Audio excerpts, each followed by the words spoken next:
ডোবাখানা হবে কচুরি পানা, থাকিলে ডোবাখানা হবে কচুরি পানা। বাঘে হরিণে খানা একসাথে খাবে না, স্বভাব তো কখনো যাবে না, মরি স্বভাব তো কখনো যাবে না।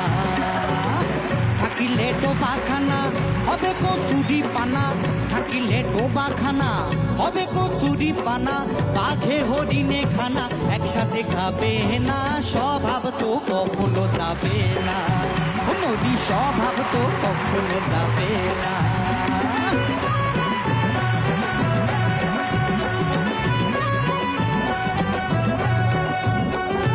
জলের স্বভাব যেমন ধারা নিম্ন দিকে ধায়, আর আগুনেরই স্বভাব যেমন সব কিছু পোড়ায়। আরে জলের স্বভাব যেমন ধারা নিম্ন দিকে ধায়, আর আগুনেরই স্বভাব যেমন সব কিছু পোড়ায়। আর সার্পকারী স্বভাব যেমন রক্ত শুষে খায়, সার্পকারী স্বভাব যেমন রক্ত শুষে খায়। থাকে না ধরিলে বস্তু কাটে নি পোকায়। পাতিকার পুষে ঘরে যতই পড়াও না তারে, পাতিকার পুষে ঘরে যতই পড়াও না তারে, সে শুধু কা করে, সে শুধু কা করে। কৃষ্ণ বলে না স্বভাব তো কখনো যাবে না, মরি স্বভাব তো কখনো যাবে না। থাকিলে ডোবাখানা হবে কচুরি পানা, থাকিলে ডোবাখানা হবে কচুরি পানা।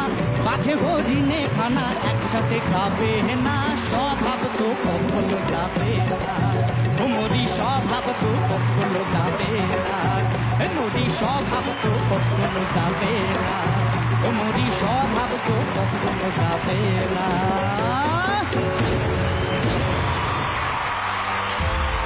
চলো চলো ভাই, তুমি এখানে থাকো, বাবা মা দুজনকে নিয়ে মেন স্টেজে চলে এসো, চলে এসো। स्टेज पे लग गई आग दिल मेरा। Thank you sir, thank you, thank you. क्या बात है, मजा आ गया।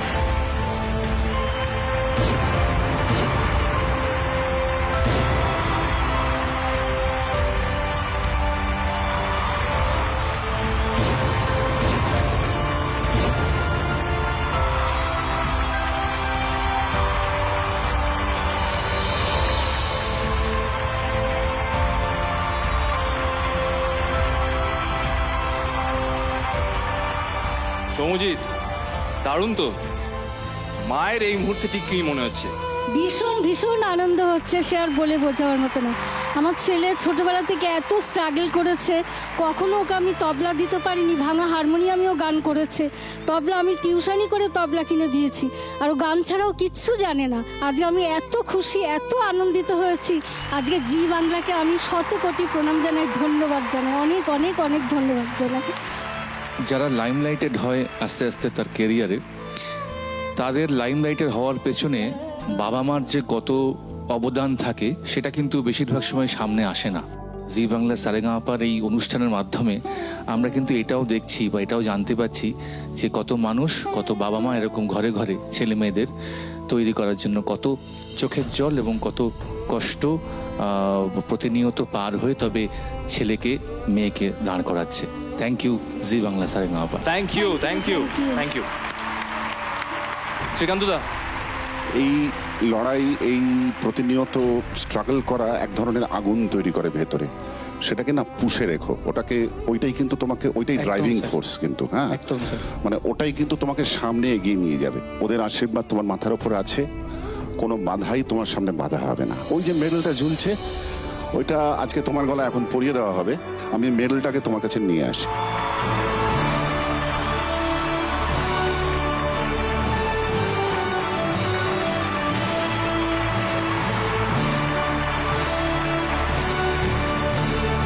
আমাদের সকলের তরফ থেকে সৌম্যজিতের বাবাকে অনুরোধ করব যে পুত্রের গলায় মেডেলটা আজকে উনি পরিয়ে দিন। থাকিলে ডোবাখানা হবে কচুরি পানা, থাকিলে ডোবাখানা হবে কচুরি পানা। বাঘে হরিণে খানা একসাথে খাবে না, স্বভাব তো কখনো যাবে না, মরি স্বভাব তো কখনো যাবে না। আকৃতি কেমন লাগলো সৌম্যজিতের গান?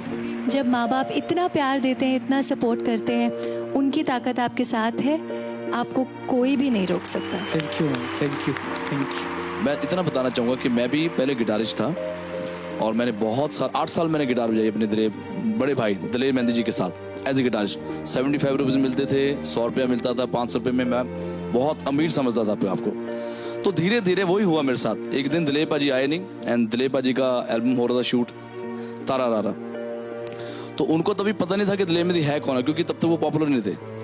तो मैंने गाना गाया और बहुत अच्छा नहीं मैं गाता था, लेकिन शो हमारा 4 घंटे सुपर हिट अरे और ऊपर से इनाम आ रहे थे, यू नो, वो भी बहुत ज्यादा लगा, क्योंकि मैं तो लेता था 500 रुपये, लेकिन सामने इतना इकट्ठा हो गया है, सब कुछ हो गया। तो 4 घंटे बाद एक आदमी आया, बोलता है आप कौन हो?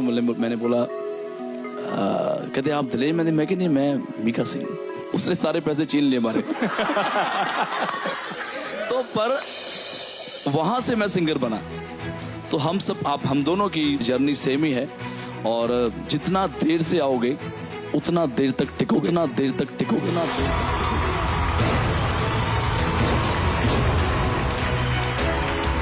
একটা পুরো ইনস্ট্রুমেন্টেশনকে, একটা অর্কেস্ট্রেশনকে নিয়ে কিভাবে গাইতে হয় সেটা তুমি খুব ভালো করে জানো। ওই জন্য যারা ইনস্ট্রুমেন্টালিস্ট গান গাইতে আসে তাদের মধ্যে কিন্তু একটা আলাদা চমক থাকে, সেটা তোমার মধ্যে আছে।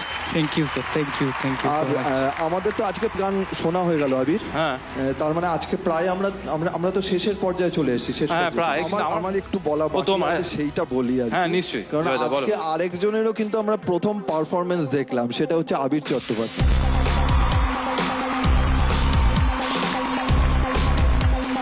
আরে ক্যা বাত।